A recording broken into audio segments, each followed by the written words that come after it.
Will Grier was able to kind of move around in the pocket, and a couple of times he took off running when he needed to. So, yeah, just well managed by everybody all around here. Absolutely. And the third down efficiency, we talked about that at half. They finished 57% on third downs, 8 of 14 overall in the night offensively. I thought you got some really good work for guys like T.J. Bass, Richards, Brock Hoffman. These were guys that were on the edge. A bummer for Josh Ball. He leaves the game early in the first quarter with a hip injury. Matt Waletzko comes in for him. But, the offensive line's one where I think you really got to go back. You got to watch the tape to get a better idea. But just right after the game, instant reaction. Who do you think did a good job to help themselves tonight? I think that when you look at overall, the 5 guys across, and then Waletzko came in for Ball. Ball's been playing guard. They kicked him out to right tackle in this game. He gets injured.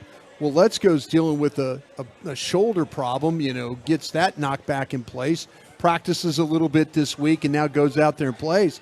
But I just feel like,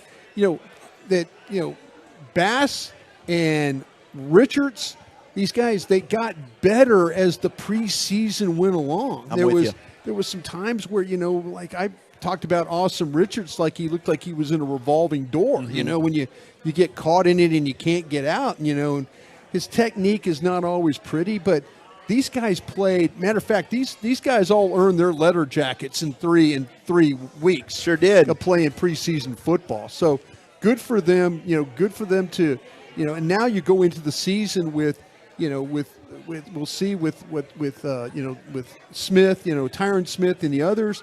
Zach Martin now being back in the mix now. It's about those 5 guys and getting them ready. But, man, I think, like you said, you're going to have to go back and watch the tape and say, okay, who is players, say, 6, 7, 8, and 9 on this football team when it comes to the offensive line? They're going to have some tough roster cuts. There's no question about that. We'll have the entire postgame show to dive into all of that. 31-16 Cowboys beat the Raiders. We want to hear from you. 877-881-1053. 877-881-1053, the number to call, the number to text as we hang out in the postgame show. Miller Lite Club postgame brought to you by Pepsi, made for Cowboys watching. Right now, let's pause 10 seconds for station identification across the Dallas Cowboys Radio Network. Your turn it on, leave it on. Home of America's team is 105.3 The Fan. Hello, baby. KRLD FM and HD1, Dallas Fort Worth. Always live on the free Odyssey app. Today's game between the Las Vegas Raiders and the Dallas Cowboys at AT&T Stadium was brought to you by Tostitos. Those are absolutely delicious. 31-16 Cowboys get the dub. They go 1-2 over the course of the preseason. And, we've talked about the offensive line. We talked Will Grier.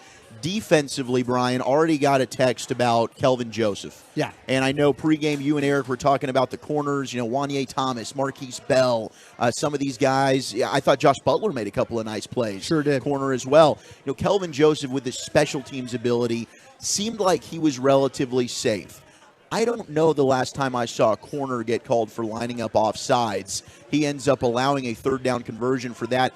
It's things like that. I think Kelvin Joseph has taken some big strides kicking inside, playing the slot as a corner. But even last year during the regular season, as good as he was on special teams, you saw a couple of bonehead penalties. That was another one today. A lot of it goes back to when you talk about his game, it's awareness. There's been a couple of times where fair catch by the returner, and he goes flying down the field and runs into the returner. Now it's fair catch interference or, some type of situation, a personal foul, or, and then, you line up all sides. But the thing I've noticed about Kelvin Joseph, and I really was watching him tonight, they kicked him inside and let him play in the slot, but they also played him as that down linebacker. They played him in that curse role, and he made a couple of tackles down in the box. This guy's extremely tough. Now, but you could say, well, he's not always aware. Sure. And that's where I think he gets in trouble.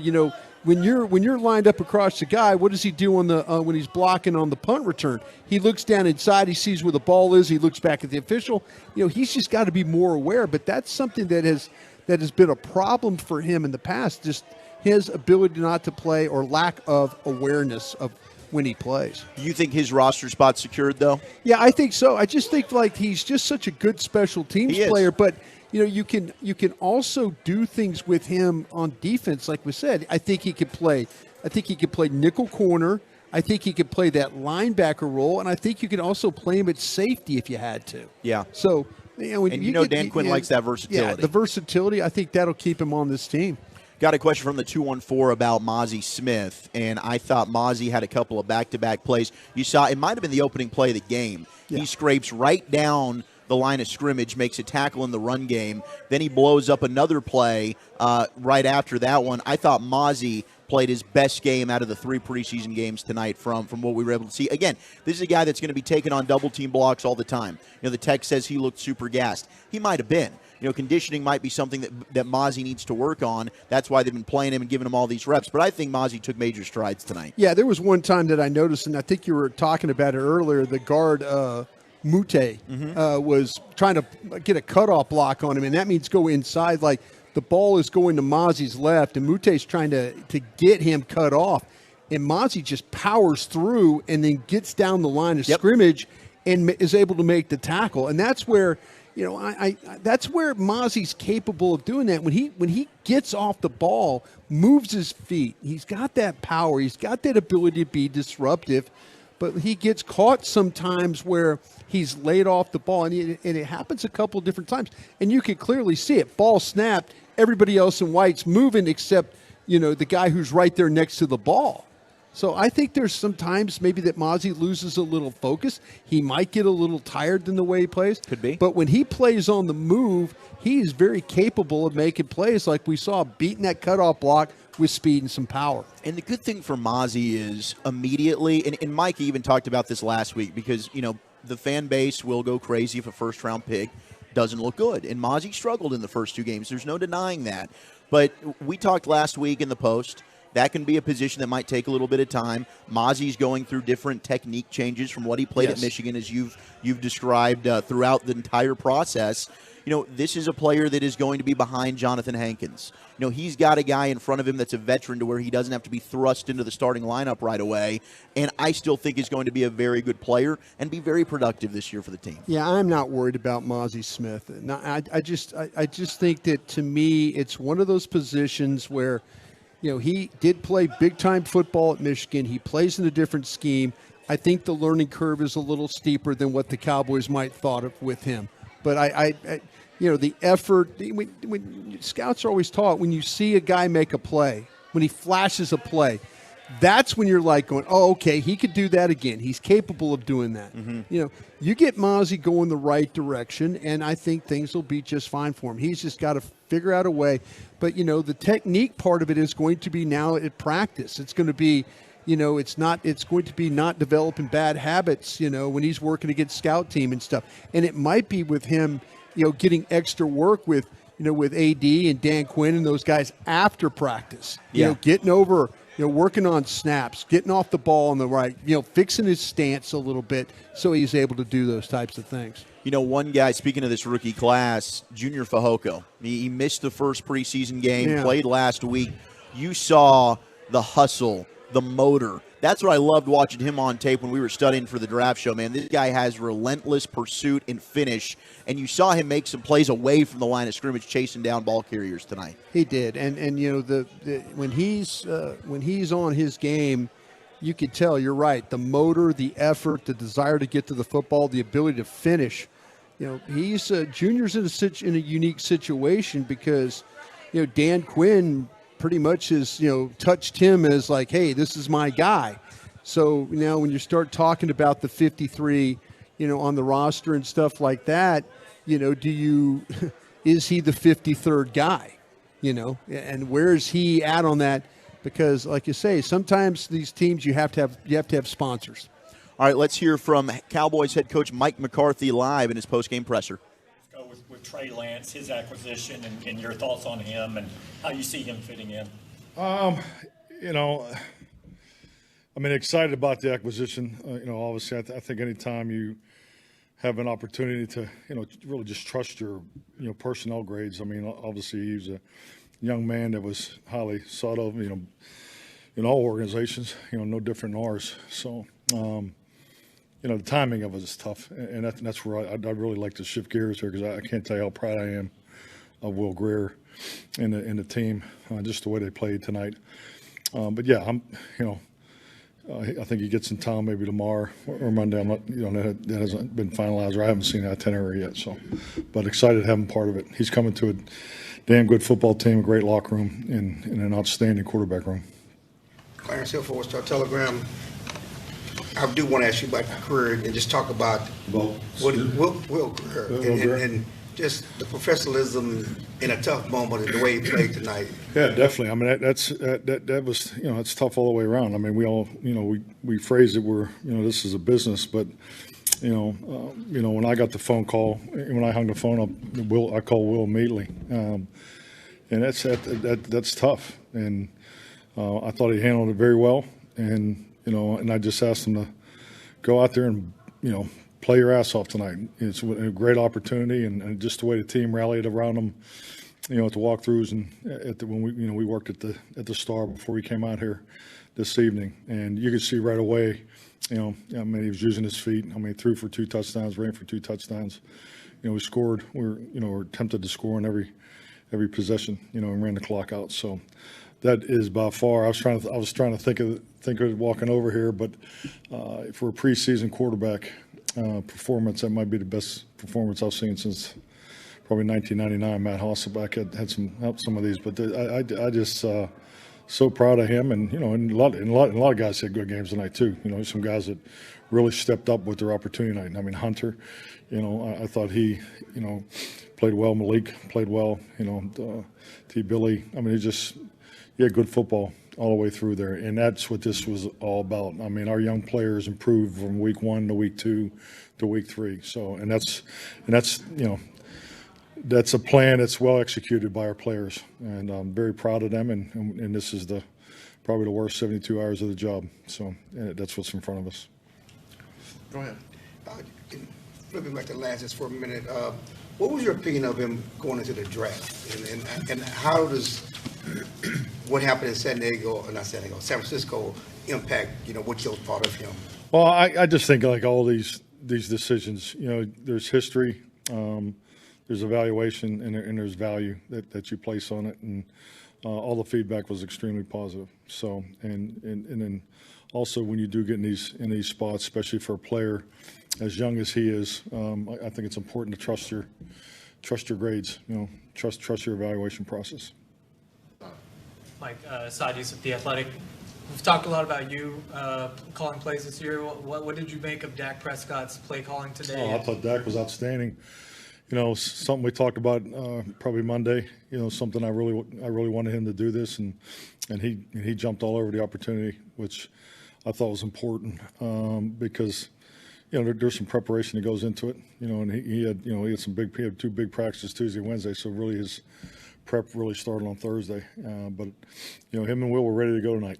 That was clear, and I thought he did great. I thought he did a great job. So, and it's a phenomenal experience for a quarterback to do that. So I'm glad he did it.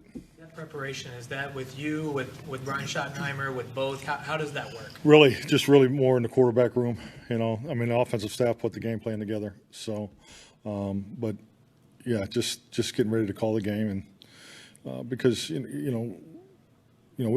don't really know what they're going to run. It's a preseason game, but once you get into the flow of it and you can see how they're going to play, I thought he did a nice job adjusting and really kept us in clean calls. But Will was in great command tonight, great command.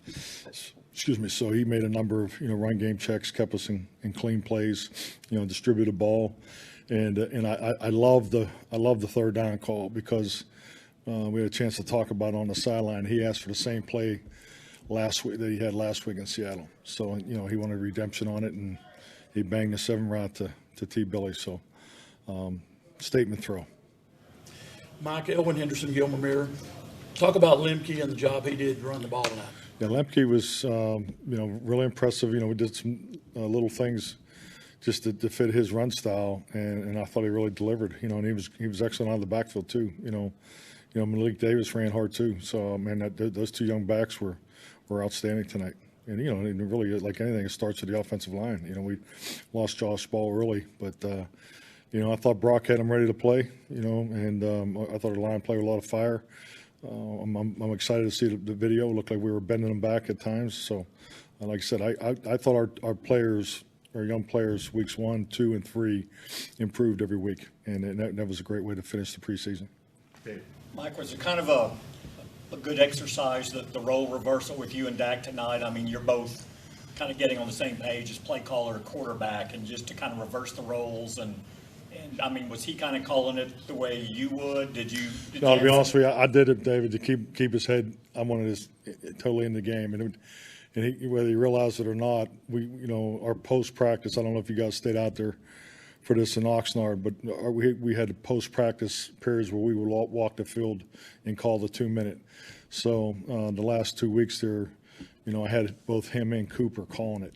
So he didn't know at the time, but I was preparing him for this because I really wanted him to take this opportunity. So it was his first time, and like I said, I thought he was outstanding.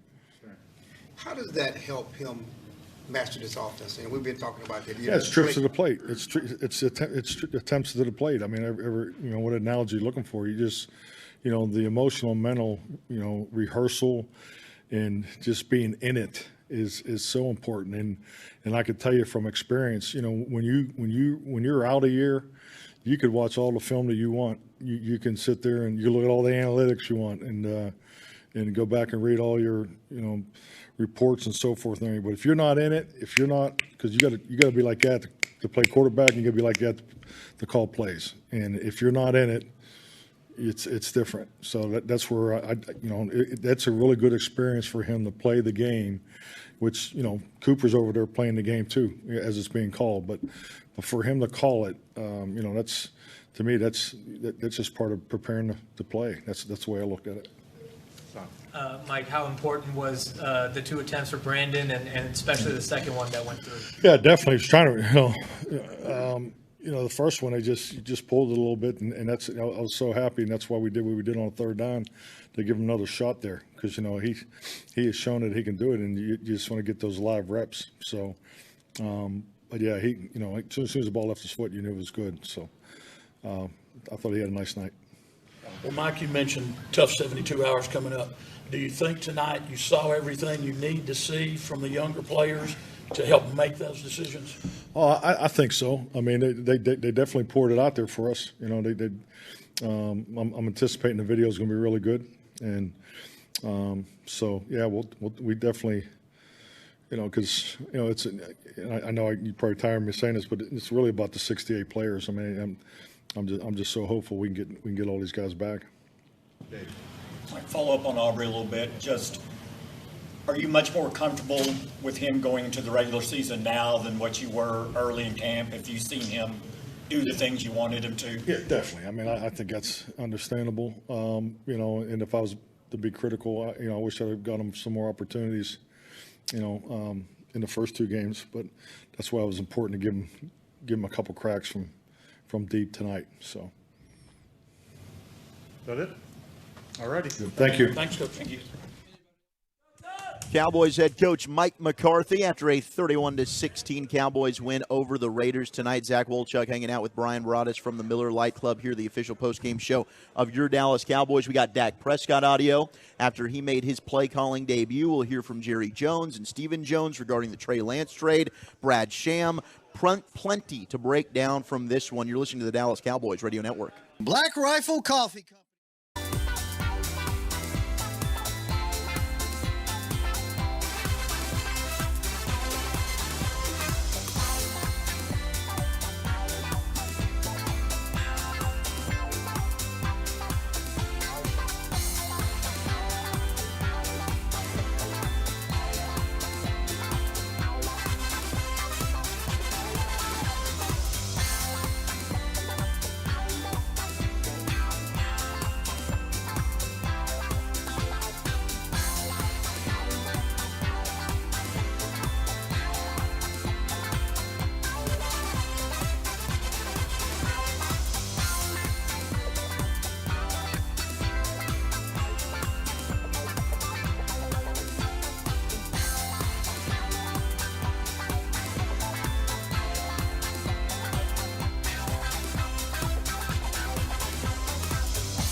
Grier, as he ends up being your leading Cowboys receiver here tonight, as he is trying to maybe make a spot on the practice squad, could be getting a gig with another team as well. We've got Bobby Belt, our Cowboys insider, that's going to sit down with us here in the Miller Lite Club. Zach Wolchuk alongside Brian Broadus after a 31-16 Cowboys win over the Raiders. And tonight's game brought to you by WinStar, home to over 8,500 of your favorite electronic games, more than 1,000 table game seats, and 1,400 luxury hotel rooms. It's always a good time at WinStar World Casino and Resort, the casino of the Dallas Cowboys, and the National Medal of Honor Museum.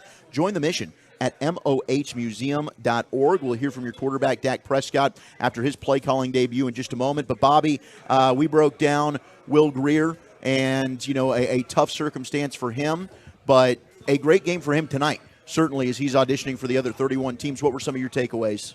Yeah, I mean, look, there were a couple different occasions, obviously, early on, I felt like, where he was sailing the ball a little bit. But, overall, I thought he, made plays when he needed to. He had a couple of good throws out there today. He looked poised. He didn't have, Brian, I don't know if you feel the same way. He didn't have that same tendency that he normally does. Holding the ball? Holding the ball, not just holding the ball, but also he extends the pocket. Every time. Yeah. He drops it 15 yards back. When he panics, he goes backwards. Right. And so I thought he improved that tonight. He was doing more to kind of, get to the sideline, scramble, step up in the pocket, do some different things. So that's all real positive. There's definitely a sense, I think, from guys in the locker room right now that, they're hurting for Will Grier. He's been here for 3 years. They like him. They're friends with him, a lot of them. Jerry Jones very briefly stopped and talked to everybody, talked to media as he was walking out. And said Will Grier was very impressive, and he said, talked to him before the game, and he said he was very emotional. He's like, this was a really emotional game tonight for Will Grier. So there's a lot of emotion involved for him. Everybody in there, nobody's got any idea, like nobody's talking about it on unrealistic terms. Everybody in there tonight is talking as though we all know Will Grier's time is done here in Dallas, and Dak Prescott was one who stood up there tonight and said, hopefully 31 other teams tonight saw what he can do and saw it on display. Yeah, the thing, Mike was talking about, we always talk about it's a business and all that, but, this is where this business can be really cold. Mm-hmm. And, to add a talent, they had a very high grade on Trey Lance. Yeah. And if you remember about Will Grier coming in, that was a Doug Nussmeier, right? And now Doug Nussmeier no longer here. And, you've seen Will Grier play. Tonight was a great example of what he's capable of. But, when you look at your quarterback situation and, you're evaluating it as a front office, you're going to take Trey Lance over Will Grier every single time, And just if you said, okay, let's put the scouting reports up on the board. Yeah. Who are you going to take?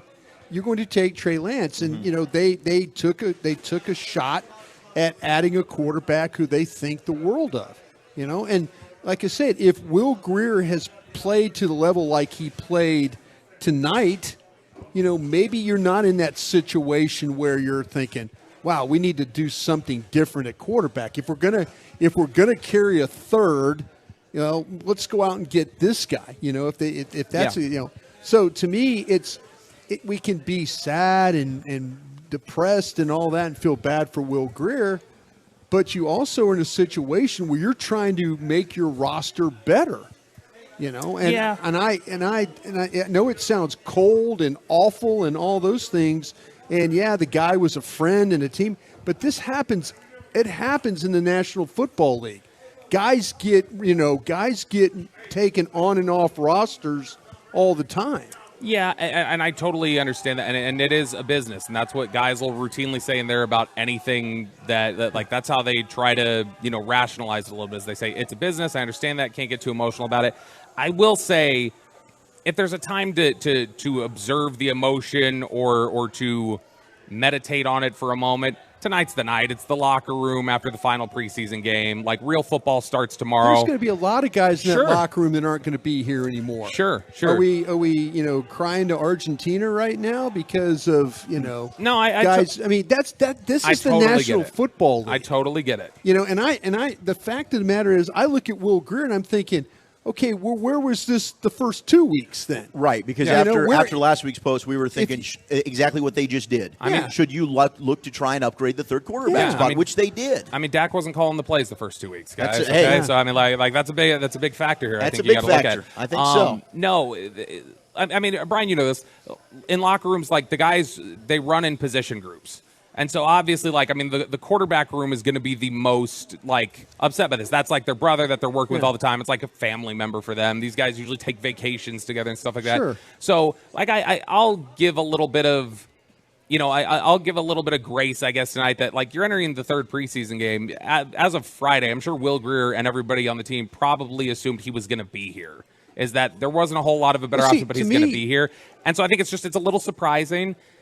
It's the way that there was no buzz in the building. Jerry said, got on the phone, told him we want him, didn't even have time to give Dak a heads up, didn't have time to give Mike McCarthy a heads up. So I think it just blindsided everybody in a way that they're not even used to. Even when I applaud the front office going out and trying to make the roster better. Me too. Yeah. See, because I don't know, we could all play the who's on the 53-man roster game, and Will Grier, it's like, well, if they're going to keep 4 running backs, they can't keep 3 tight ends. If they're going to keep, Will Grier was a guy that, depending on how many guys you kept at other positions, he was a guy that was on the bubble or in 1 foot in the parking lot. Yeah. I don't disagree that it's the right move. It's the right move. If you can get Trey Lance for what you got him for, you need to take that lotto ticket. If you're telling me I can have Trey Lance or Will Grier, I would take Trey Lance. I think most guys in that locker room, if you got them in an honest moment, would tell you, Trey Lance is a better football player in all likelihood. Or even this, maybe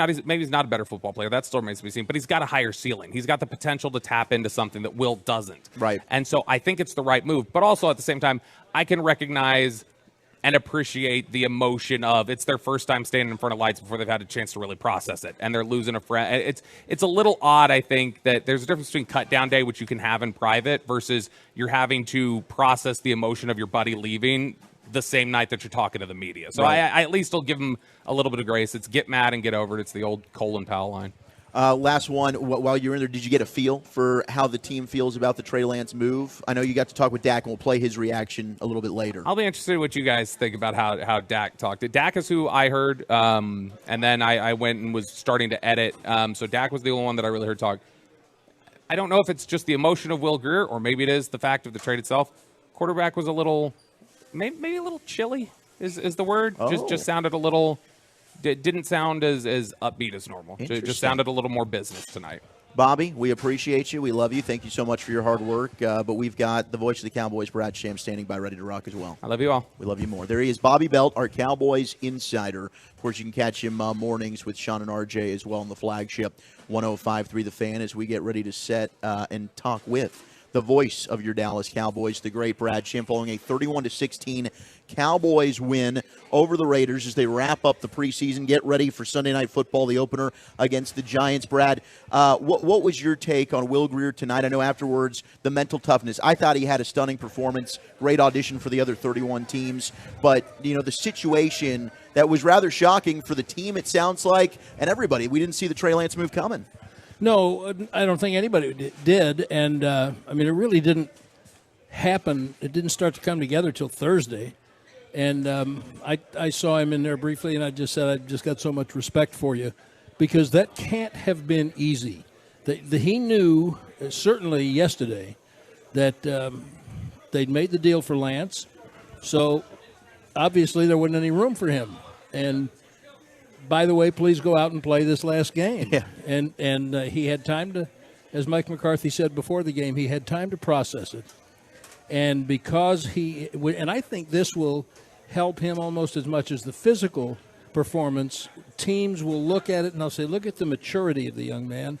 He embraced the opportunity. He went out and did everything he possibly could. He played extremely well. He didn't make any bad decisions. He didn't make any risky decisions. And I think he understood that this was his audition. And I said during the game, Zach, there are absolutely teams with third quarterbacks worse than him, and there are some teams with second quarterbacks worse than him. I'd be very surprised if by Wednesday he didn't have a job. Felt like that Will Grier, as well as he played, had some help tonight. And I felt like he had some help in the form of an offensive line that for the last 3 weeks have earned their letter jackets.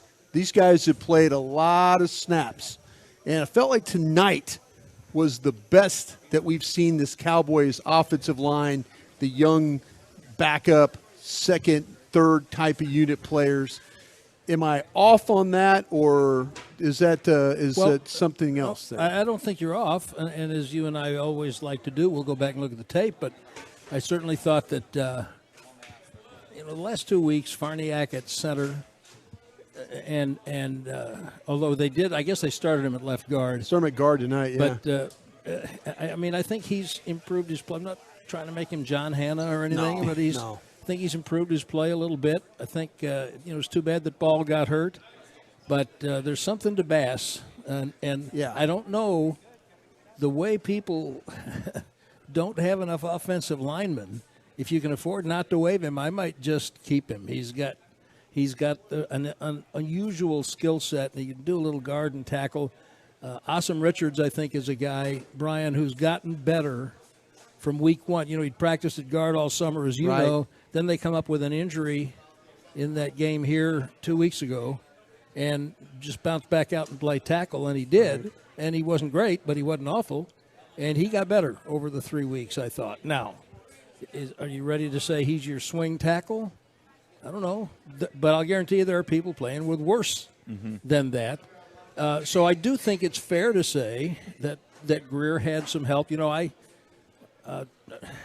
try to watch a quarterback's feet when I can. Sure. His were quiet for the most part. Yeah. And quiet feet is partly an attribute of a quarterback and partly a sign of an offensive line that's allowing him to play with some peace. But I thought what you were going to say when you said he got some help was he also got some help from his play caller. Yes. Because Dak Prescott fell in love with those bootlegs in the first half, and they worked. That's a staple of preseason football. That's a simple play call right there. With the offensive line situation though, is like I've got Bass like at 6, Awesome Richards at 7. How many of these guys am I going to keep? Am I going to go as Brad Sham going to go and try and claim one, or trade for one? Or are you going to keep 9 or 10, and is your last one a guy that's not even here? Possibly, and you always want to see what's on the waiver wire, but as you know better than I do, the teams are not. I think I added this to a tweet of yours today. Yeah. The offensive linemen are like pitchers. There aren't enough. Not enough of them, right? And so people are not giving away offensive linemen. No. Now, sometimes you might have someone who's got an extra one, and you see something, and your offensive line coach says, I think we can work with that guy and make him into something. So there are surprises that'll pop up on Tuesday, but I think one of the things that's incumbent on them is to say, where, if at all, do we have a surplus that Could we you trade Will Grier for an trade? offensive lineman? Well, you can't now, can you? You have to cut down on Yeah, Tuesday. you're going to have to cut. I don't think you could. You don't think you could I don't trade think you him can for do that. maybe? Well, no. If you're the other team, are you giving up an offensive? You know you're going to get him on the open. He's going to be on the open market Tuesday. Why would you give anything up for him? Well, maybe you don't want to. Maybe you don't want to compete with the other teams for him. Well, I mean that's always a possibility, Sure. but that's a little risky. I hesitate to say anything out loud because it sounds like I know something and I know absolutely nothing. But I just Sergeant look Schultz at some, over here. I just look at some. Where do they have a surplus of good players? Secondary, Maybe. receiver, Defensive line, maybe. Maybe. If you have. Now you're acting like you do know something. No, I don't. I swear, I'm just making it up in my head. Okay, But you're doing a good job of making it up. if you have 4 or 5 good players, Yeah. good players, Yeah, you're only going to use 3 or 4, yeah. and someone is willing to give you a quality offensive lineman Sure. for one of those positions that you name. Absolutely. Would you not have to have that conversation? You absolutely do. Yeah. The whole idea is I'm interested in trade my surplus is what I'm interested in doing. Sure. Now, then you have to define what's a surplus. Well, we got to figure out our best position. Did any of these wide receivers do anything for you? Well, if I didn't see anything in Brooks that made me shy away from him. But in week 1, Brooks hurried through his routes. Sure. The game got too fast for him. He overcame that, and the last 2 weeks, and then, of course, in practice, haven't had the opportunity to watch everything that happened in Oxnard, I thought he bounced back. And if he's as good a special teams player as you guys were, you and Eric were talking about on the pregame show, then I think, you're looking at, don't forget, they lost 2 or 3 core guys. They lost Luke Gifford. They lost Noah Brown. And I think that maybe when they went to camp, a lot of people said, okay, well, Noah Brown, that'll be Simi Fehoko because he's a big wide receiver. He could be the personal protector. He can play special team. But Simi Fehoko is the 8th receiver on this team. He is. And nice he had some receptions tonight, He did. to kind of get himself going again. But it did seem like Jalen Brooks played better in camp and maybe in the games. And I would not want. If I could avoid it, I wouldn't want to cut Brooks. Brian has asked many times, how many receivers you keeping? And then we talk about it in the pregame show. And so one of the things I have to answer is, how many receivers, how many backs, how many tight ends, and it's exacerbated now. The difficulty of the problem is made more urgent by the fact that they have to keep 3 quarterbacks. Grier was someone you could release. You didn't have to expose him to waivers. So they'll do that. I'm sure they'll do. I say I'm sure. I'll be surprised if they don't do what they've done in years past. You look at the release sheet on C.J. cutdown. Goodwin. Yeah, Goodwin, the long snapper, the Goodwin. kicker, the putter. Yeah. So, and then you say, what? But then what you don't understand is They that bring you, them back. You don't have to waive them. Right. You release them. You'll say, Right. just stick around. We're going to sign you back tomorrow. Right. And then somebody else goes on IR, and now you've got that spot. Plus, you now have the practice squad elevations. So you've got 3 different elevations for each of 2 players a week. So you can play with that for 6 weeks. Yeah. They did it last year with Cooper Rush Right. and Brett Maher at the beginning of the year.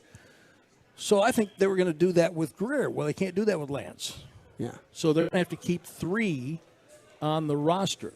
And the whole conversation about Lance is so interesting because we'll see what he is down the road, but that's 2 years away. Right. But if heaven forfend, if you have 2 quarterbacks get hurt in a game, you'd rather bring in Will Grier than Trey Lance right now. I guarantee you. Sure. Now, Lance Just might right be a now, better yeah. prospect, Yeah. but for right now, for this year. Yeah.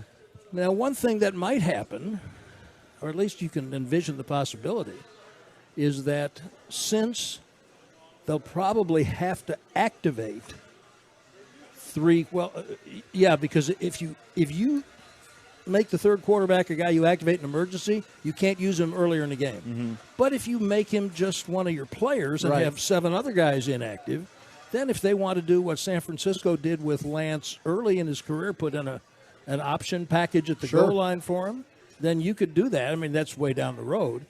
But, I mean, there's no question that he's a great prospect, and I thought Jerry Jones made himself very clear. We've always been looking for a developmental quarterback that we didn't have to mortgage the future for.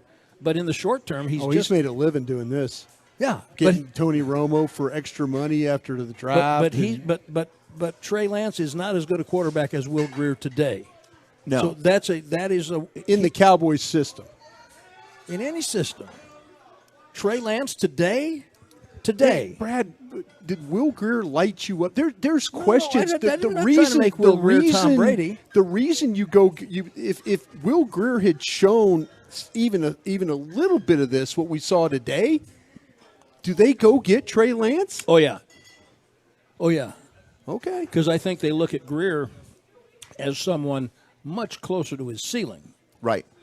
Than Lance, who was, after all, the third pick in the draft.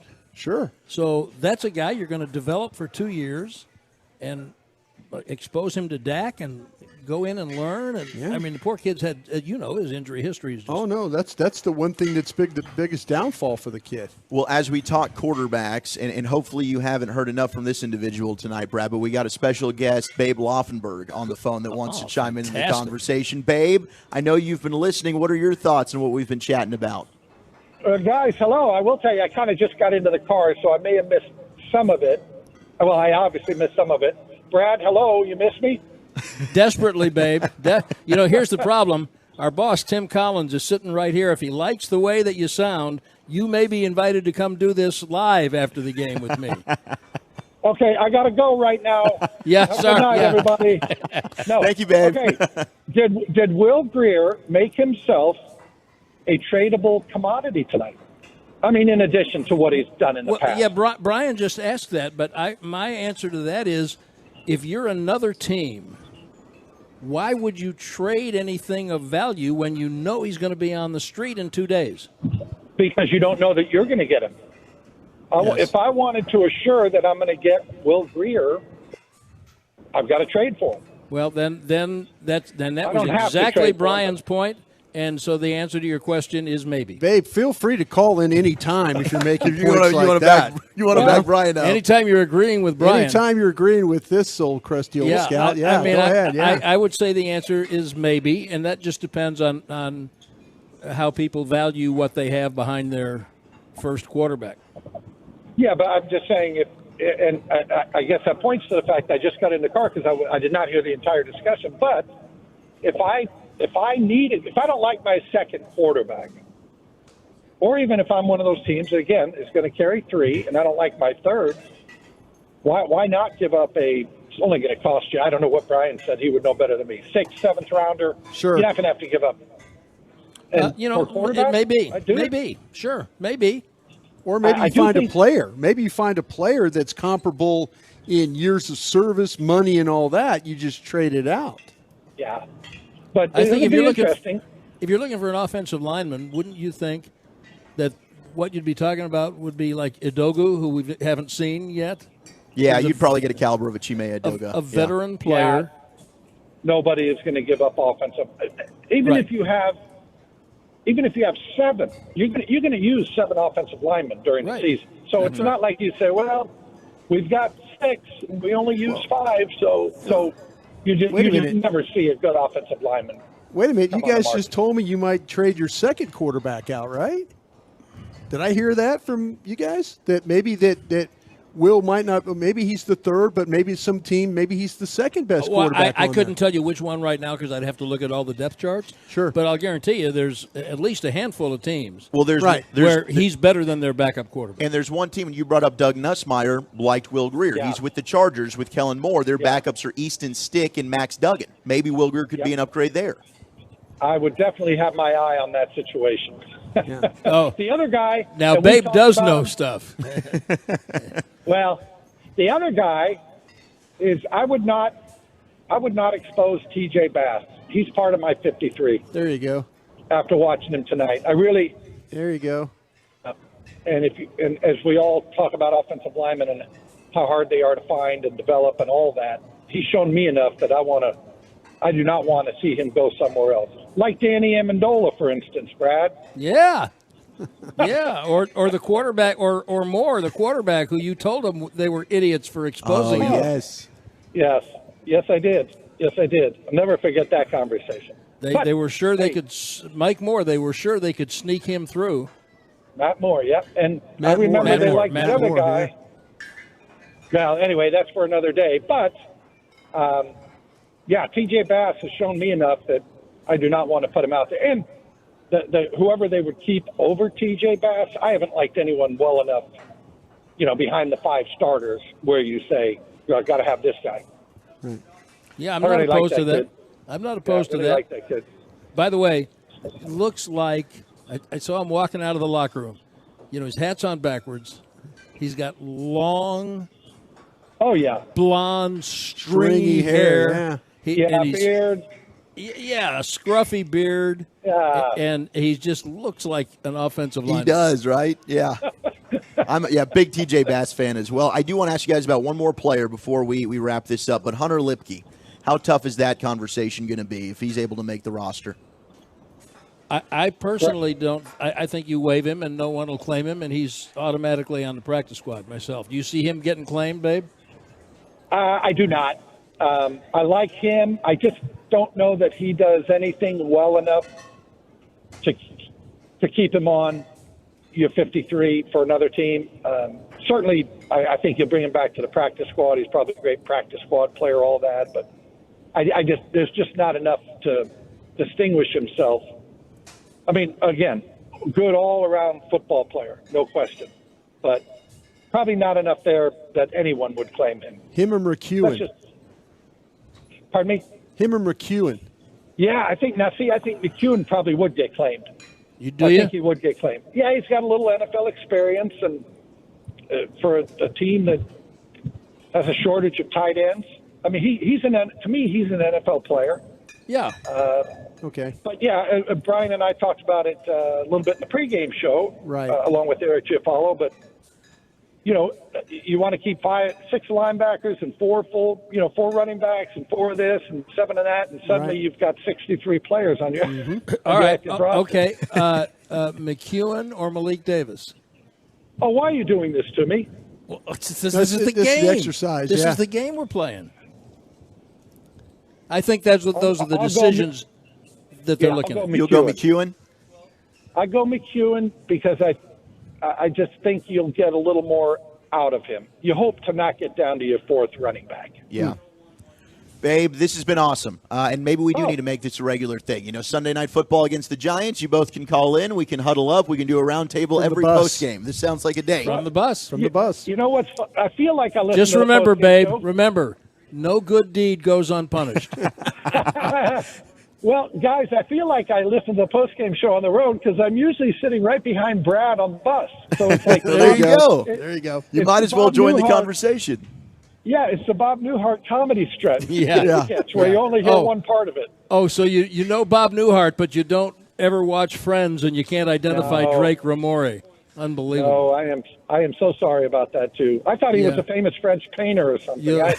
I didn't know where you were going. I think that when we check into the hotel in New Jersey, I'm going to go down and have you re-registered as Drake Ramore. Oh, that's great. That's great. I love it. Babe, thank you so much. Get home safely. Yeah. Okay, thank you, guys. Appreciate it. Talk to you later, baby. There he goes. Brad, thank you so much as well. You're welcome. Next time we do it, it'll be week 1, meaningful football. Absolutely. There we go. There Have he a goes. great weekend. You as well, voice of the Cowboys, Brad Sham, joining us here on the official Cowboys postgame show from the Miller Lite Club, 31-16. Cowboys get the win over the Raiders, 1-2 over the course of the preseason. 877-881-1053, the number to call, the number to text. We'll hear from Jerry, Steven, Dak, you. Dallas Cowboys football will continue in a moment. Cowboys Nation.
comes down the left sideline, inside the 20, and by the time Drake Thomas got him, he was all the way down at the 15-yard line.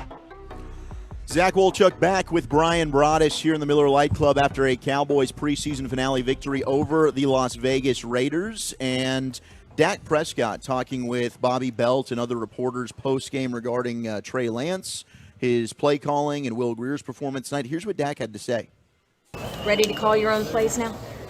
The timing's right, I guess. Maybe it was fun. But seriously, does it give you a different perspective and a appreciation? I know you have a lot of respect already for play calling. No, for sure. I mean, as you said, I've got a lot of respect for it. I've been around for a while, so kind of understand the flow, kind of understand what you're trying to get. Knowing the quarterback, knowing what he's good at, knowing what he's wanting to do, I think is a huge part of it. And so, I give credit to that as much as me calling a couple of plays. That guy played his ass off, and anytime a quarterback plays like that, it doesn't matter who's calling the plays. Beyond the respect aspect of it and understanding what a play caller is going through, is there something that is actually beneficial for you as a quarterback to be on that side of it and just see the entire process in that way? As I said, I've been around for a while, so that it wasn't anything that I didn't understand that these guys put so much time and put a lot of effort into. Once again, it's preseason football. Those guys gave us 3 coverages on the other side, and so I'm not going to sit here on my high horse like I just called the Super Bowl or something. So it was a game, and it was fun. It was fun to do and fun to experience that. What'd you think of Will? As I said, man, just played his ass off. That's who Will is. That's who Will's been from the time that he's been here, and it was awesome that he got to go out there and put that performance on display, and hope the rest of the world, the rest of the league saw that and took notice. What did you think about the acquisition of Trey? Obviously, I understand it's a business. That's a first-round talent, and you're always trying to make your team better. But that was the front office, so we're going to welcome him as we do any teammate, and hope he makes us better, and then we're going to continue to get back at it. And know we've got one goal as a team. Would you have expected about him, like paths cross at all? Paths cross, I guess. During his draft process for a marketing thing, and seemed like a great kid. Knows he's a great kid. A great guy, I should say. And as I said, ready to welcome him to the team. Did the trade surprise you at all? To be honest with you, I'm not surprised by anything anymore. He's been in this league 8 years, been on this team. It's hard to say that I was surprised, to be honest with you. There was some speculation that this move would somehow strengthen the Cowboys' negotiating position with you when it comes to contract talks. Do you feel that it does? I'm going to leave that talks and those talks in the office where business is handled. So, that'll come a time when that happens, and so. Would you have expected to hear from Jerry on this beforehand? He said he didn't tell you. Would you have expected a heads up or not? I can't say that I necessarily expected it, no. I understand that as business. I understand that they're probably on a timeline. They need to get something done. And as I said, he felt like that strengthened this team. And, as I said, we're ready to welcome him. And, what is this? We knowing the strength of the quarterback room that we have, honestly right now, my heart and my mind is with Will. And so it's a tough situation, honestly. Love that guy to death over there. Plays his ass off. Comes in, prepares the right way each and every day. And as I said, we're gonna welcome Trey, and that's what you do for a teammate. We're excited. I'm excited. I'm always there to help somebody, help a teammate. Very selfless person, so that's not going to change by any means. But my heart's with that guy over there right now. Last one, guys. Simple question: how excited are you to just get out there and start playing some football? Yeah, damn sure excited. Being more involved, I guess you can say, in this game is just raise that excitement, the preparation that kind of went into that, but at the same time, knowing I've been watching the guys we've got in a couple of weeks and ready to kick off this thing the right way, and a lot of excitement, a lot of anticipation, and got a great team that's headed into New York. Cowboys quarterback Dak Prescott after tonight's game in which he called the plays, talking about Trey Lance there. Of course, the audio always brought to you by AT&T, the official 5G innovation partner of the Dallas Cowboys, and blockchain. You don't need a complicated play to bring it into the end zone. That's why you should trust the team at blockchain.com to make buying, selling, and trading crypto easy. Play smarter, not harder with blockchain.com. What do you think of Dak's comments there, Brian? Don't think he was particularly happy about losing Will Grier. Bobby was talking about it when we had a chance to visit. These quarterback rooms are generally pretty tight. and that's the one thing. I think Dak Prescott learned this when he was a rookie, when he was a first year, that how much that Mark Sanchez and Kellen Moore and those guys were willing to help him. And that room becomes tight, and they become together. And, and Will's been with him now for 3 years. And so that part of it is tough where you lose a guy that every day you might have a routine with him, or maybe you go to lunch with him on certain days, or your families have gotten close or whatever. But, he doesn't sound like a guy that was too particularly happy about Will leaving, but he understands it's part of what happens in the National Football League, and he's more than willing to try and help and get to know Trey Lance like he did Will Grier. I'm with you, and certainly you could hear it in his voice. I'm sure visually, if you were there, the body language would have told you more that he was upset to see Will go. But he did what he could tonight to put him in positions to succeed, and he certainly did so, and hopefully he does end up getting an opportunity. I'm sure that he will with another team. It's interesting, and we'll hear from Jerry about this. Actually, let's hear Jerry cut 3 here, Peyton. But did you tell Dak or anyone else that's in the front office that you were trading for Trey Lance? No. We didn't tell anybody until we did it, period. There was nobody that knew it. We told Mike after we'd done it. But my point is, we just wanted to get it done. And, hey, these things happen fast. They're very fluid. You've worked in front offices, and, heck, you've run a draft in Philly. Is that, how common is that? Would you like to ideally run that through your quarterback and head coach before it's done? Or sometimes, hey, you got to get the deal done. We'll wait and worry about that later. Sometimes you're in a situation where, and I'll never forget this, Bill Parcells, when we were in Philadelphia, we traded for Hugh Douglas. And Bill Parcells said, I'm going to dinner, and I will be back in 30 minutes. And if you don't call me by in the next 30 minutes, we're not going to get this deal done for Hugh Douglas. And boom, we went. We said, fine, we'll get the deal done. Let's do it, So, yeah, there's sometimes when you have other teams involved, and Jerry Jones and Will McClay, Stephen Jones, they have pretty good intelligence of what's going on around the league. And maybe John Lynch told Jerry that, hey, listen, Jerry, I've got 5 other teams that are interested in this kid. And we heard reports and I'm that I'm not going to sit around and wait for you to tell me, say, oh, well, give me an hour or whatever. No. If you want this player, this is what you're going to give me, and we're going to go. And they made the best offer. They got the player. There probably wasn't a lot of time to be thinking about, oh, let's pull out the cell phones and start calling people. That's the one thing. That's why he is the general manager of this team. If the general manager wants to add personnel to the team, that's under his prerogative to do that. Right. And then the head coach is like, we'll coach him up, whatever we have to do. Mike McCarthy was in the room when they went and did the work on Trey Lance. Mm-hmm. He was in the room when they put him on the top of the board in the second round with a 1.20 grade. So he knows what the scouts and the coaches thought about. Now, the coaches that were here or that probably did that evaluation are no longer here, with the Kellen Moores and Doug Nussmeyers and guys like that. Right. But, Jerry Jones, it's his responsibility as the general manager to, if the deal calls for a decision to be made now, make it now, and then ask for forgiveness later from everybody. I understand all angles of that, no doubt. I could see Dak, being upset for his guy in Will Grier. I could see him maybe being frustrated, like, hey, I'd like to heads up on this. But I totally see where the Cowboys, and clearly we've heard reports, the Bills. They wanted the player. Ravens. The Lions, and they did. And the Cowboys went in there. Other teams were offering a 5, according to reports. The Cowboys said, look, we'll give you a 4th. Let's get this done right now. Absolutely. And they wanted Trey Lance. And, as good as Will Grier looked, and I will say, there were throws that, that's exactly why we'd criticized Will Grier the first 2 preseason games. You didn't know where the ball was going to end up when he threw it, high, wide. But he did play well tonight. But I am for the move of going to get a Trey Lance. Will Grier's spot on the roster was not solidified. It was not. Not going into this game. It was not. And I felt like that if Will Grier had played like he did tonight,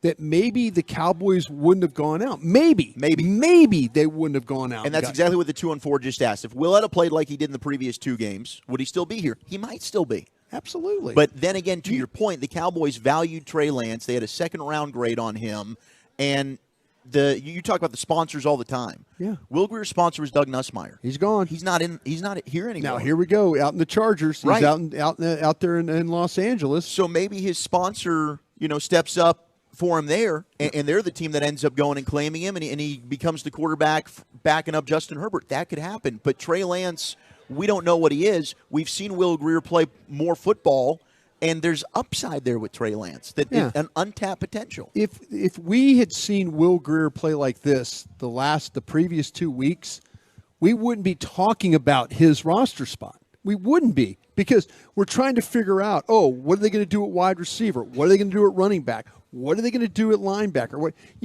like Babe says, all these add up.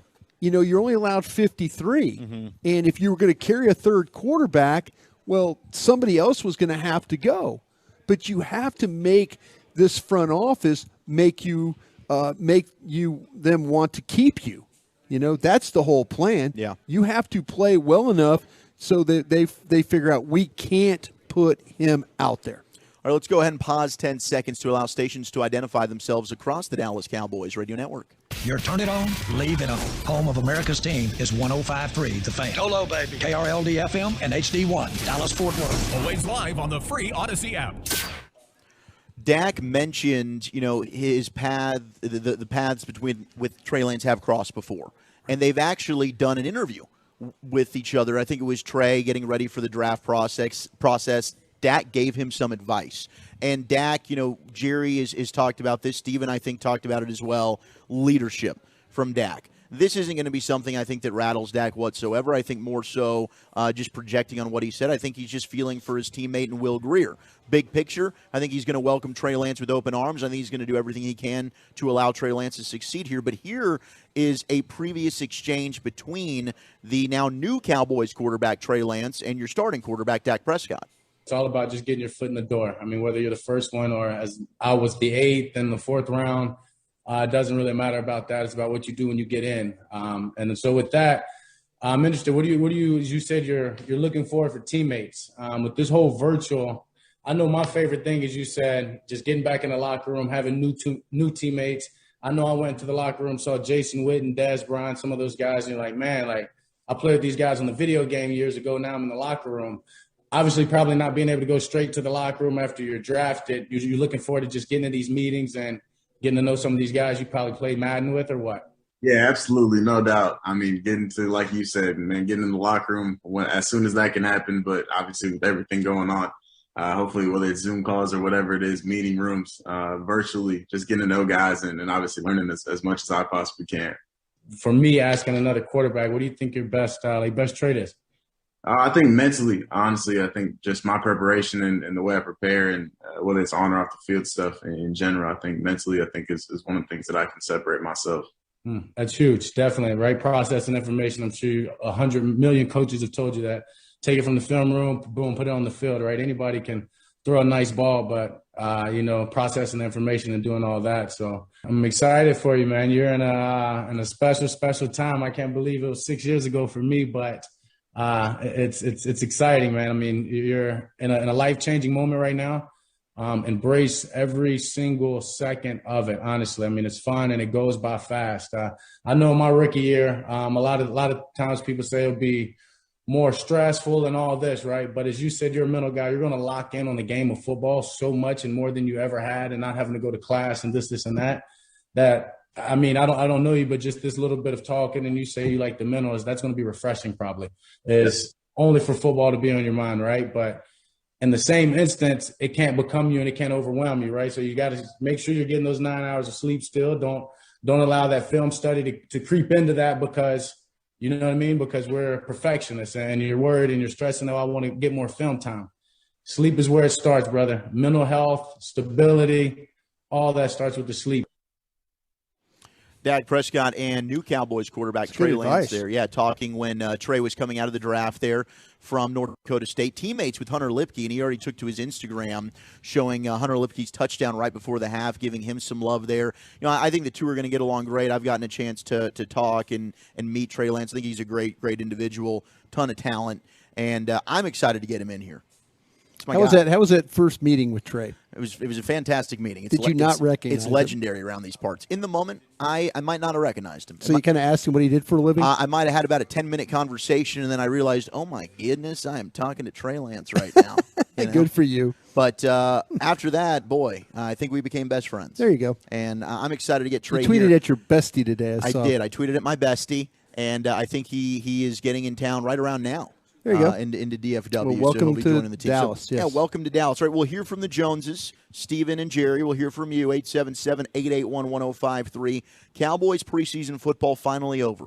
As we look ahead to the New York Football Giants, you're listening to the Dallas Cowboys Radio Network. Welcome to Whataburger.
Coming back on a little fade, and it is good from 59. There you go, Brandon Aubrey. 59-yard field goal. Dallas now leads 31-16. Dallas Cowboys football will continue in a moment. It's a fellow Plano Wildcat right there, Brandon Aubrey, Plano's own right there. That is our what a play of the game, as Brandon Aubrey with a big-time 59-yard field goal brought to you by WinStar. As the casino of the Dallas Cowboys, WinStar knows what it means to be a star. With over 10,000 of your favorite electronic games, the all-new two-story WinStar Spa and Cascades, their luxury pool complex. WinStar really is the best place to feel like a star. Please game responsibly. And AT&T, the official 5G innovation partner of the Dallas Cowboys. Brian, you think we've got our kicker? Yeah, you know what? There was a time when we were in Oxnard and time when we were in OTAs and time when that was all kind of a big question mark. But, thank gosh for the USFL and thank gosh for Bones Fossil and some scouting and the Birmingham Stallions. And, yeah, good for Aubrey to come in. And, and Mike said it at the podium today, maybe there was a couple of times where during the first two games he should have gotten him some kicks. But to line up and try a 60-yard field goal and just miss it, just pull it a little bit, and then to knock the 59 home, that's confidence right there. That's that confidence, not in the kicker, but the team sees that. The team sees you line up near that star, take a snap, put the ball down, and the ball's in the air, and it's good. Those are the types of things, that does not only the kicker's confidence well, but as a team, the confidence in the kicker works out well as well.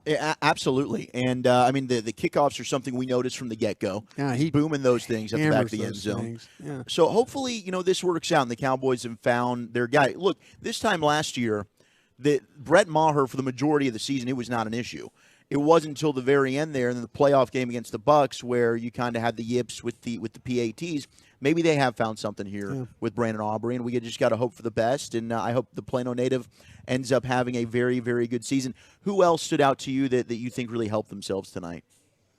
Well, we talked a bunch about this offensive line, and I was kind of just trying to focus in on some of these defensive linemen as well. I was thinking that maybe at Quinton Bohanna, I didn't think it was as good a game from him. There were two plays. I was hopeful that I was like, okay, Quinton, let me see you get off the ball. Let me see you dominate. I know you asked me good guys that helped themselves. No, but helped or hurt. I mean, we can do that as well.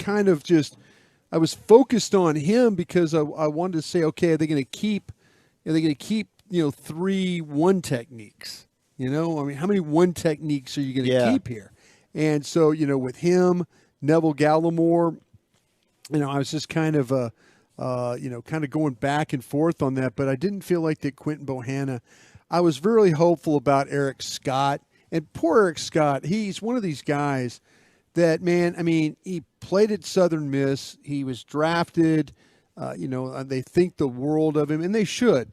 But, man, I tell you, he is super competitive. He is. But right now, man, he is in one of those funks where, like, the ball's going his direction, and he just can't quite, it's over the top of him, or it's right in front of him, or, so I don't know. I'm interested to see I don't know if Eric Scott has done enough, to make this. He's had some tough covers. Whoever's been the first wide receiver. So this was the first time that he was actually probably going against players that were in his weight class that he could go after a little bit. But I was kind of hopeful for the best for him, that maybe that you would see him with some PBUs and stuff like that in this game, and then kind of solidify his spot. But I think there's some question about him right now. Yeah, I think you could say that Josh Butler played better tonight. Yeah, Josh Butler sure did. Josh Butler made a couple of good plays. And, Bobby mentioned in pregame Tyler Coyle and how they have an affinity for him. He did flash and made a couple of plays, even against the run tonight. I noticed Tyler Coyle. But, they're so deep at safety, and I guess, what could help is the fact that you've got guys like Bell and Wanye Thomas that also can give you some flex and play down in the box at linebacker. I guess they even tried Kelvin Joseph out some with that. They did. Like you mentioned that he was he got some slot work, and then he was as that sub or nickel linebacker that they play down in the box, that role that Curse has made so famous for Dan Quinn, over the last couple of years. All right, let's hit the phones. I know a lot of you have been waiting very patiently, 877-881-1053, as we recap the preseason finale, which was a Cowboys victory, 31-16 over the Raiders. And we finally will get into the regular season coming up Sunday Night Football a week from tomorrow. But let's go out to Adrian in Albuquerque. Adrian, you're on the Dallas Cowboys postgame show. Hey, guys. Second-time caller, so huge fan of you guys. Thank you, Adrian. Yeah. No, hey, I just wanted to ask, so what do you guys think about Dak's play calling tonight? And do you think with the Trey Lance trade yesterday, do you think Will Grier had a chip on his shoulder tonight? Thanks for taking my call. Yeah, Adrian, I think that I don't know if he had a chip. I just think that Will knew he had to go out and perform. He couldn't go out there and make mistakes. We've seen him, we've seen him throw an interception. We've seen him miss some passes. He was pinpoint tonight, though. He did a great job of keeping the team moving. He got the team in and out of some – Dak was talking about that, and actually Mike McCarthy was talking about that. Got him some clean plays, checked some things. So, yeah, good job by Will. I think he went out there and did what he needed to do. And – the shame of all this, to me, is that, okay, week 1 and week 2, this is did it take something drastic in his life to snap him out of, he played as well as you can ever imagine somebody playing, but, that just shows you, okay, well, where was week 1 and where was week 2? Because I do think that if you play like that in those games, there's not that decision. Maybe it's like we've got to keep him as a third quarterback. Yeah. But his position was in, it was very much like, well, they can't carry a third. Well, they're not going to carry a third. They've got other positions they have to carry. He only today made everybody feel like, wow, well, he's capable. That's how I feel about it. I feel the exact same. I mean, I think last week we both were, eye to eye on this, where I thought I tweeted about it. I said, have you seen Will Grier play? Yeah, you needed to look for an upgrade there. Yeah. Will Grier tonight was very good. There were still throws he missed tonight. And I thought Dak's play calling was sensational. I mean, you look at the drives that they had tonight, my goodness. The first touchdown drive, 11 plays, 75 yards. The next one, 13 plays, 75 yards. The third touchdown, 9 plays, 75 yards. Dak Prescott helped Will Grier tonight. He did, but he also, Dak admitted too. He goes, they played 3 coverages on me. Right. So but that's okay. If they're not gonna, they want to be vanilla. If then they okay. want to be vanilla, like Dak will call plays if he knows he sees cover 3, cover 2, cover whatever. He knows that, like, okay, I got these beaters that can work against the waggles that they were running, the vertical shots that they were taking. Hell, Will could have had even a better game. He missed some of those vertical shots. Yeah, I mean, the Tyler Johnson was running wide open. Yep. He missed him. Yeah, I mean, Will, there was definitely way more good than bad from him. Much more good than bad. But you could see, some of the things that why we felt after 2 preseason games, that's probably a spot that you needed to upgrade. Yep. Slow decision-making a little bit. But goodness gracious, he showed off the wheels and the athleticism. He's going to find a home somewhere else. And certainly he meant a lot to those guys in the locker room, and they went out there and did their best to try and give him a good performance, and he showcased some of his talent tonight, did Will Grier. All right, we'll hear more from you. We'll also get to some of Jerry and Steven's comments regarding the Trey Lance trade. Dallas Cowboys football will continue in a moment. Tom Thumb's new Drive Up and Go service makes grocery shopping easy and convenient for anyone. 25 pounds of ground chuck, 15 bags of hamburger buns, 28 bags of Tostitos, 10 packs of Pepsi, and some barbecue tongs. You pick the time, you drive up, and go.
Back all the way for the Raiders. Slot on both sides. Empty backfield, 4th down, back, looking, throws it right. Was it broken up? Yep. Broken up on the pass for Wilkerson by Miles Brooks. That is our defensive stop of the game, brought to you by Reliant and NRG Company. And it is time for some tape from the locker room, brought to you by Blockchain. Trust the team at blockchain.com to make buying, selling, and trading crypto easy. Play smarter, not harder with blockchain.com. Zach Wolchuk along with the Super Bowl winning scout, Brian Broadus, here on the official postgame show. The Cowboys live from the Miller Lite Club here at AT&T Stadium. Jerry Jones, your Cowboys owner and general manager, catching up with the media in regards to the Trey Lance trade. Jerry, what does the Trey Lance move mean for this year and the next years moving forward? Well, he gives us an opportunity to do what we would always like to be doing. It would be ideal with Dak to have a young, prospective, developing quarterback that could just be in the room, but be on the team with him, because this gives him not only an opportunity to take, I'm talking Trace, not only Trey, what he got in San Francisco, but he can take, in my mind, one of the finest quarterback rooms there is, because Dak Prescott's in it. Dak Prescott's finest quality for me is how he takes what he does in the classroom and takes it to the practice field. So this really was in our mind very much, that he was going to be coming into this situation with Dak. Again, we didn't waste any time. The minute that we knew that they were serious about trading him, then we didn't want the phone to hang up. And we did it the equivalent of yesterday. And so we felt good about him, about him in the evaluation that we had for him in the draft. We felt good about what we've seen on tape that he's done since he's been in the NFL. And it was one that we just made the decision almost the minute we heard the name, and let's get him.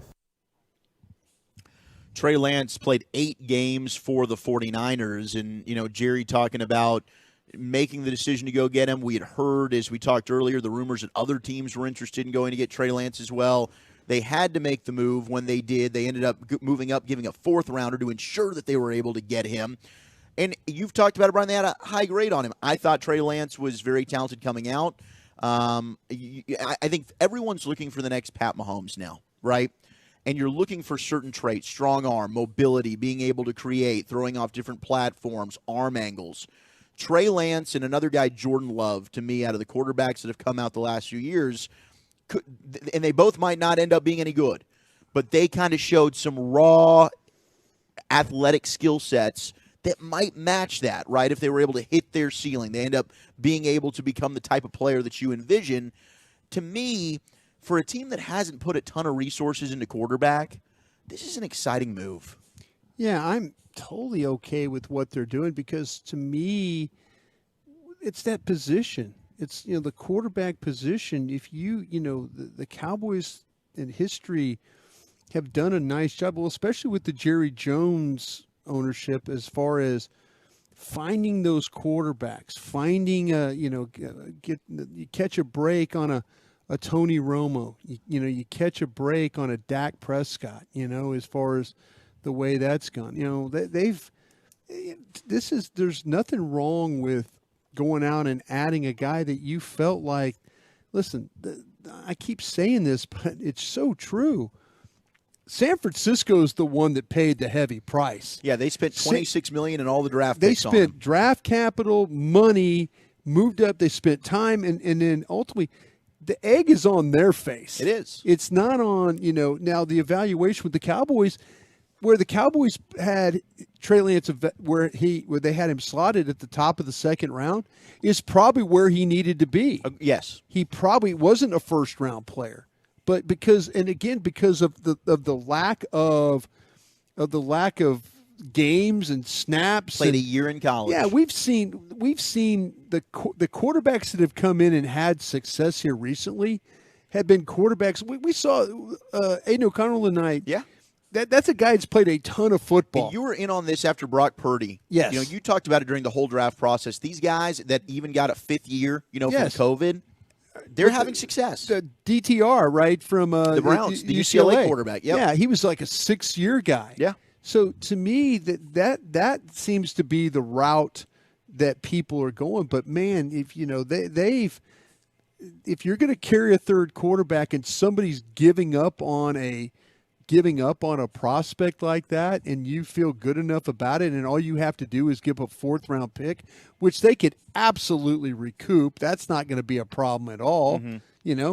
Hell, they could have gone back 5 spots last year in the first round and got a 3rd from Kansas City. Yeah, that's how easily people will be willing to give you 3rd, 4th-round picks. So don't fret about that. Yeah, I saw the one guy that said to you on Twitter or X, whatever it is now, they gave up a king's ransom. I've never heard a 4th-round pick be referred to as a king's ransom. Hell no. So to me, that's where I applaud any time that you can add a quarterback and one you feel so strongly about. Absolutely. And it's the most important position in football. If you hit, let's say Trey Lance develops and ends up being really good, or at worst case is a very good backup that you can mold behind Dak Prescott. And Stephen Jones, talked about this as well. This will be cut 3 from Stephen. But was there a specific reason you wanted to bring in Trey Lance right now? Not necessarily any one specific thing. It's just you're in this league long enough and you see how important quarterbacks are. And certainly, it wasn't a given we were going to get Cooper this offseason, Rush. And so, you got to have quarterbacks, and they get hurt. And not that we think, Dak's going to be hurt or anything, but it does happen. We've seen it. And so you want to have opportunities to bring guys and have guys in here. And we all know what happens when they do work out, even if they're not going to be here.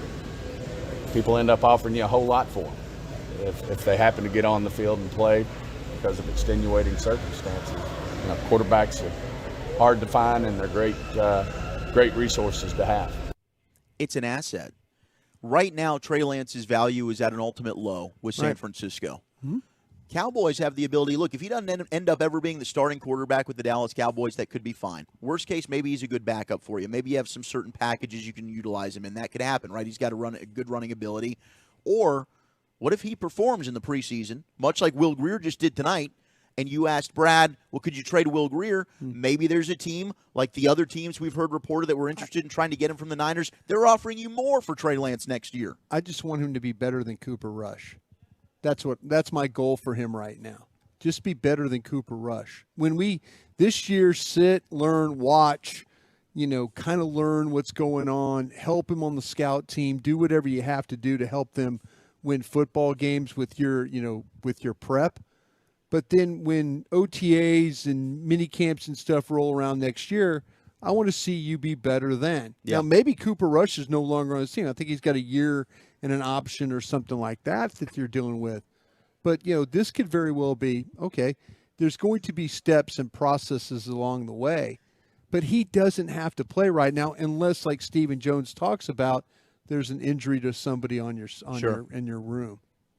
Jerry also went on to talk about the contract with Dak, and you heard that question. I believe it was Mike Leslie asked that to Dak. Could this be a negotiating tactic? And Dak answered it in the way that he always does, right? Classy, said the right thing. Jerry also asked, does this trade change how you negotiate the next contract with Dak Prescott?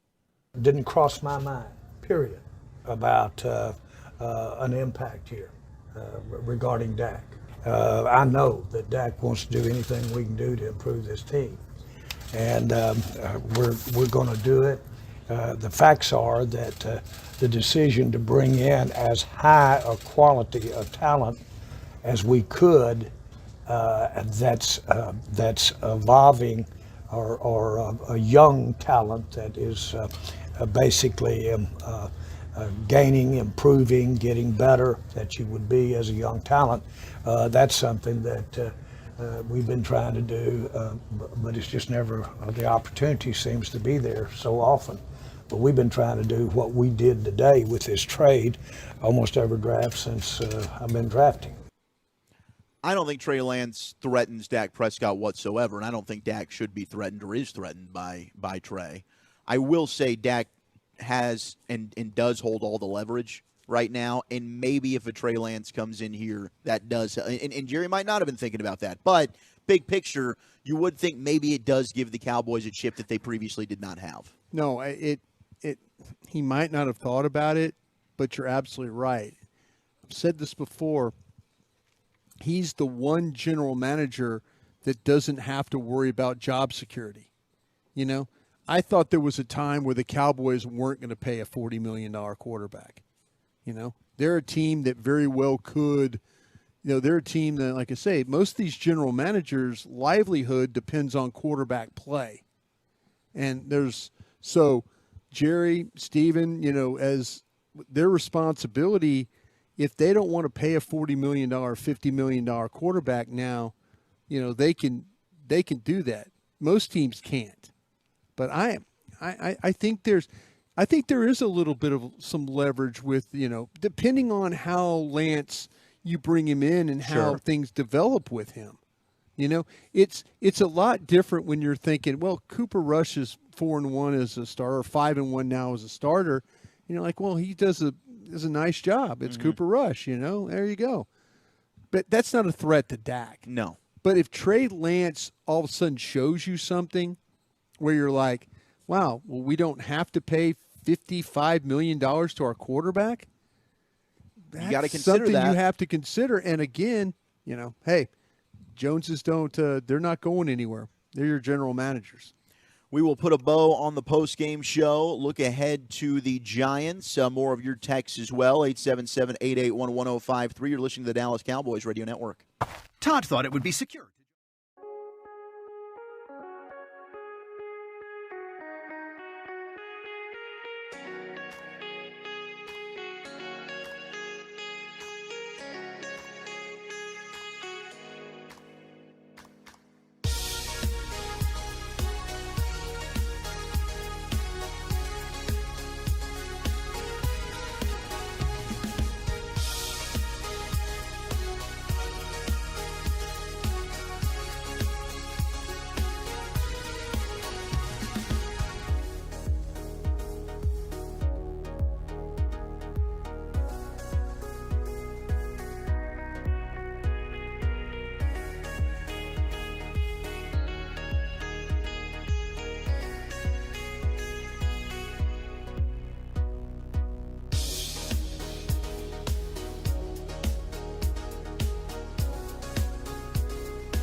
Wide receiver, play fake to Lipke, bootleg to the right. Grier can keep it if he wants. Touch, gets to the goal line, runs it in.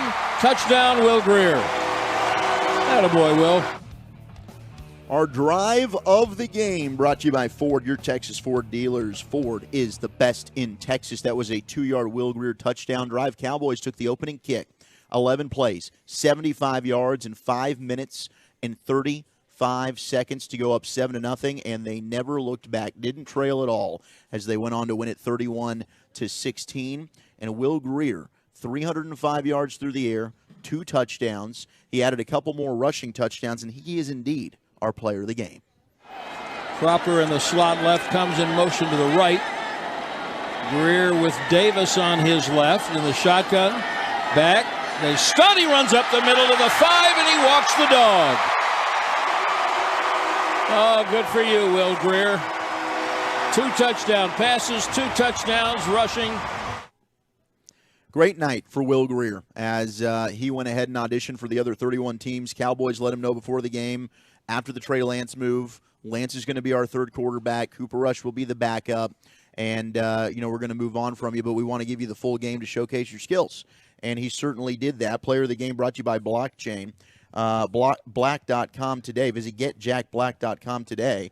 Want to use that? What the pros use. Jack Black is the official men's skincare brand of the Dallas Cowboys. We will hear that on our We're radio get program that next week. That would be on the G-Bag Nation, 2 to 7. That is going to be That'll some. Be 2 guys, 1 and booth. It'll be me flubbing up. In pregame, did you hear me talk about the burrito? I heard you talk about the burrito, and that was classic. And that will be on, too. I might have just one-upped you there, though. No, we're both going to be on next week. That Get was ready. a rough one. Yeah. Was it Jack Black you were trying to talk about? I don't even know.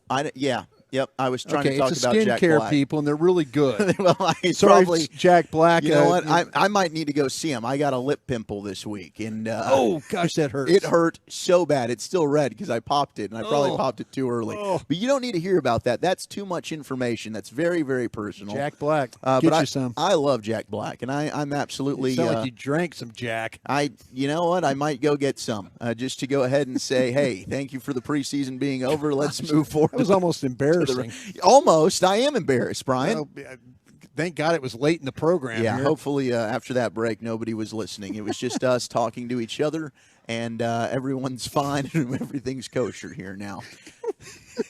You want to read it? No, where is it? It's at the very bottom here. Okay. Yeah, you give it a try. What do you use what the pros use? Jack Black, the official men's it is funny. Official men's skincare brand of the Dallas Cowboys. Visit jackblack.com today. Boom. That's how we do it. That we're the pros, right? Not always. Not always. As we proved it there. Okay, one other guy that, Will Grier was clearly going to be the player of the game. Everybody's trying to read it Everyone now. wants a piece of this. Tim wrote it poorly myself. I don't know if Tim had anything to do with that. But Hunter Lipke had himself a nice night as well. He was your primary ball carrier. Yeah. You didn't see any Deuce Vaughn, Rico Dowdle. They both made the team. You saw Lipke. You saw Malik Davis. I think you're right. I think this might come down to, do they keep Sean McEwen? Do they keep the extra tight end? Wow. Or do you keep Lipke? And Malik Davis ran the ball well, too. Yeah. But see, once again, we were kind of getting on Will Grier about what was Will Grier doing in weeks 1 and 2. What was Hunter Lipke doing in weeks 1 and 2? That's fair. What were some of these? It's not about that final game. It's about the how were you in camp?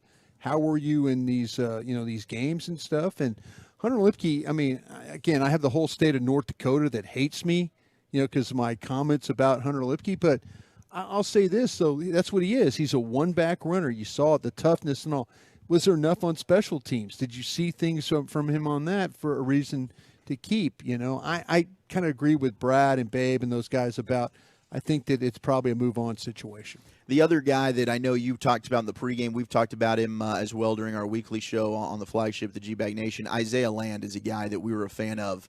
Tonight, didn't see much of him tonight. I don't think he did enough to say, hey, you're on the 53. And hopefully he's able to be a practice squad guy. I think he will be because there's a lot to like potentially with him as a pass rusher. But Land, he was almost there with Aiden O'Connell a couple of times, but just couldn't make the play. Got to finish, and that's one of the things. I think being on the practice squad, and then if you're on the practice squad, then that means you get to work against Tyron Smith and Terrence Steele and, try and hone your craft working against those cats and get a little bit better. And maybe in week 10, 11, 12, there might be a call-up situation that you get to play and go from there. But hopefully they'll get him to the practice squad. I do think, and hopefully the tape bears this out, but, as we look ahead to the Giants, the offensive line depth was a concern. I feel a little bit better about it by the way guys like Richards and T.J. Bass performed. Yeah, I've kind of felt like that the Raiders were going to come in here and give them some problems.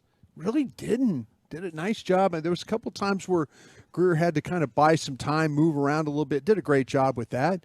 But overall, though, I thought they held up pretty well as a group. They certainly did. The preseason is over. We now look ahead to the Giants. And between now and Sunday, where do things shift? Obviously, you got to get the cuts down, but it's just all eyes on week 1? Yeah, I think what's happening, though, Zach, is that, Tuesday the cuts, this team is going to probably look different then. You're probably going to have to manipulate the roster a little bit with some of the guys going on, for a day and then going on to IR. So I think the roster will be what it needs to be. Probably Thursday, Friday will be where your roster will be getting ready for those Giants. We will have, of course, your pregame coverage starting at 4 o'clock right here on the Dallas Cowboys Radio Network. Kickoff Sunday night against the Giants will be a little bit after 7 o'clock, and then we'll have the postgame, I believe, till 1 a.m. On that Sunday going into Monday morning. But I'm pumped, man. I'm ready to have it. I thought the nugget that Babe gave at the end, 5-1 against the Giants on opening day. The Cowboys are winless against other opponents. Haven't won a game in the Mike McCarthy era in terms of a season opener.